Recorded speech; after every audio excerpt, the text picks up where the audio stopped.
नमस्कार, मी कविता. कविताच किचन मराठीमध्ये आपलं स्वागत आहे.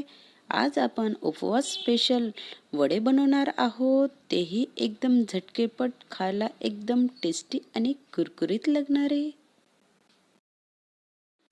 उपवास स्पेशल वडे बनवायसाठी इथे आपण ना साबुदाणा, ना भगर किंवा ना वरईचा उपयोग करणार आहोत, तर एकदम वेगळ्या पद्धतीने उपवास स्पेशल वडे बनवणार आहोत. रेसिपी एकदम सिंपल आहे. तर चला मग रेसिपीला सुरुवात करूया. महाशिवरात्री स्पेशल उपवास वडे आज आपण बनवणार आहोत. त्यासाठी मी इथे 4 बटाटे 3 ते 4 तासाच्या आधीच शिजवून घेतलेले आहे.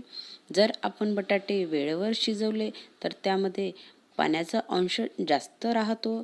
त्यामुळे बटाटे वडे बनवत असताना 3 ते 4 तासाच्या आधीच शिजवून घ्यायचे, किंवा तुम्ही रात्रीसुद्धा शिजवून ठेवू शकता जर तुम्हाला दुसऱ्या दिवशी सकाळी बनवायचे असेल तर.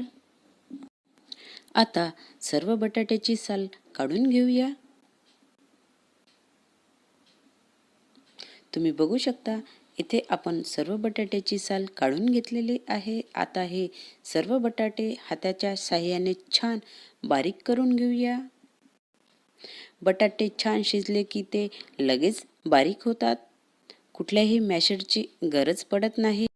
फ्रेंड्स, व्हिडिओ पूर्ण बघण्याआधी अजून तुम्ही कविताच किचन मराठी या यूट्यूब चॅनलला सबस्क्राईब केलं नसेल तर नक्की सबस्क्राईब करा. सोबतच माझ्या फेसबुक पेजला सुद्धा फॉलो करा. अशा प्रकारे हाताच्या साहाय्यानेच आपण सर्व बटाटे छान बारीक करून घेऊया. बटाटे छान शिजले की बारीक व्हायला अजिबात वेळ लागत नाही. छान बटाटे सॉफ्ट इथे आपले करून घेऊया. इथे बटाटे छान हाताने मी बारीक करून घेतलेले आहे. त्यानंतर थोडे शेंगदाणे मी मिक्सरमधून बारीक करून घेतलेले आहे. तुम्ही बघू शकता इथे आपल्याला शेंगदाणा पावडर थोडी दरदरीतच ठेवायची आहे, जास्त बारीक करू नका. अशा प्रकारे आपल्याला शेंगदाणा पावडर काढून घ्यायची आहे. त्यानंतर मी यामध्ये अंदाजे 3 ते 4 चमच शेंगदाणा पावडर घालत आहे. त्यानंतर आपण यामध्ये हिरव्या मिरच्याची पेस्ट घालणार आहोत. यामध्ये मी जिरं आणि फक्त हिरव्या मिरच्याचीच पेस्ट काढलेली आहे, कारण उपवासाला आपण फक्त हेच यूज करत असतो. जर तुम्हाला उपवास नसेल आणि तुम्हाला खायसाठीच जर बनवायचे असेल तर तुम्ही यामध्ये लसूण